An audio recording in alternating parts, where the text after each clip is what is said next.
You rest Al Horford, you rest Jason Tatum. The other guys go out there.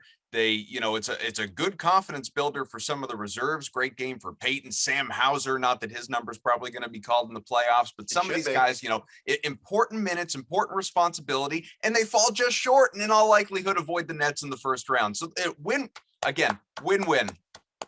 I can't go the golf clap route for that. So I'm a little bit torn. Part of me says I understand the benefits of the 3 seed, but I also think it's kind of foolish to be trying to dodge the 25th ranked defense in the NBA. And I know the Nets have superstar talent, and you never want the opposing team, especially in round 1 of the postseason, to have the best player on the floor, which Kevin Durant would be by his just general status in the NBA.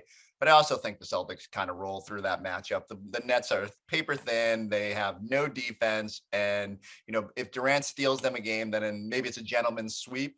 Maybe Kyrie brings his sage one night and it's a 6-gamer. But I think we shouldn't obsess about that, because I think the Celtics, with the way they've played over the past 12 weeks now, have asserted themselves as the team that everybody else in the NBA should be going, man, we don't want to play them. And if I'm the Brooklyn Nets, I'd be like, maybe we lose that first game of the play-in and slide to the 8th seed, because we'd much rather face the Heat than the Celtics the way they're playing. But, whatever, like if it ends up being 3, it's not the worst spot, as you say, like, especially after you saw what the Celtics did to the Bulls the other night. That's a fortuitous first round matchup. The only part I hate is then having to play Milwaukee in round 2 and not having home court advantage. But as you said, maybe some of these role players got a little juice going up there and playing well here to close out the regular season. So what you just said about the Nets we've talked about it a lot on this podcast in recent weeks. Like I've been of the mind, kind of like you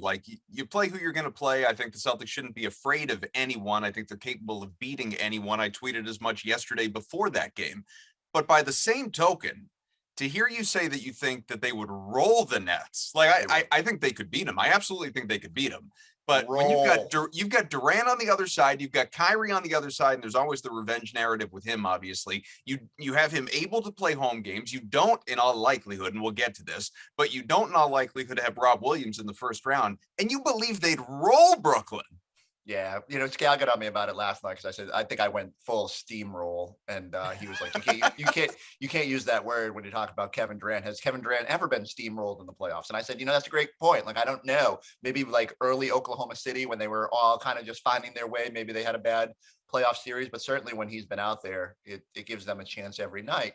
That being said, like, their defense is trash. Like the way the Celtics are playing offense right now, the ball movement, the way they could exploit matchups, Ime's intricate knowledge of the inner workings of the Nets. Sure. I do not see that series being particularly close. Now, would Durant steal them a game? Of course. And I relent that it could go 6, it could go 7, whatever. But I just don't think it would be as close as, like, people have this fear that the Celtics would lose that series. And I don't know, like, nothing about the last 12 weeks should make you feel that way. And I'm all for easing the path, but I'm a whole lot more worried about the Bucks and how you line up with them potentially in round 2 than I am about whoever you got to go through in round 1. Well, at least it's not Toronto. Yeah. Well, I mean, you say that, but like, there's still some scenarios. It's true. So that's true. Here is actually what it looks like for anyone that hasn't been paying attention. And you've been tweeting about this. Everyone's been tweeting about this.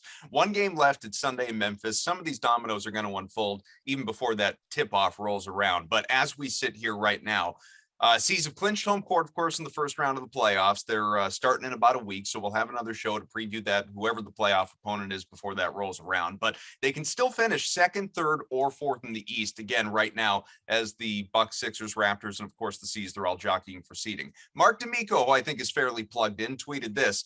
I'm just banking on him being accurate. If the Celts win on Sunday, they can finish no worse than the 3rd seed. If they win on Sunday and Milwaukee loses to either Detroit or Cleveland, Boston gets the 2 seed. If they lose Sunday and Philly and Milwaukee win out, Boston is the 4th seed. So again, the math, and you wrote this on Twitter earlier today, Chris, the math obviously favors a Celtics Bulls first round matchup. But what are we rooting for? What do we want right now? yeah, I think that's what you want, and again, you're kind of courting the Bucks there in round 2, but if you're making your first round life a little easier, maybe you're just like, you're going to have to go through them at some point, and maybe something wild happens on the other side of the bracket.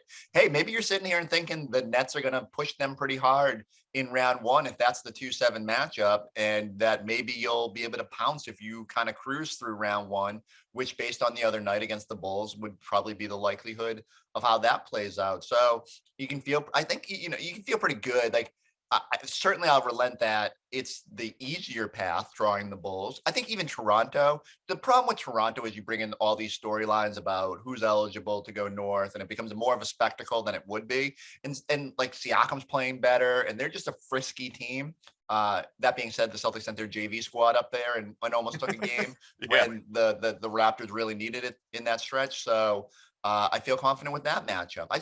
That's why I keep coming back to. I'm not really worried about round one. It's what happens from there. What happens, like, you're getting Rob back. How much of a boost does that give you? And like, how does that progress forward? And can this team get back to playing the elite level of defense we saw? And what does that do for you? So those are my bigger questions than how this all spills out in round one. But I get it. Like, there's just in a normal year, we probably aren't thinking about all this, but the play-in's added a complication and COVID's added a complication.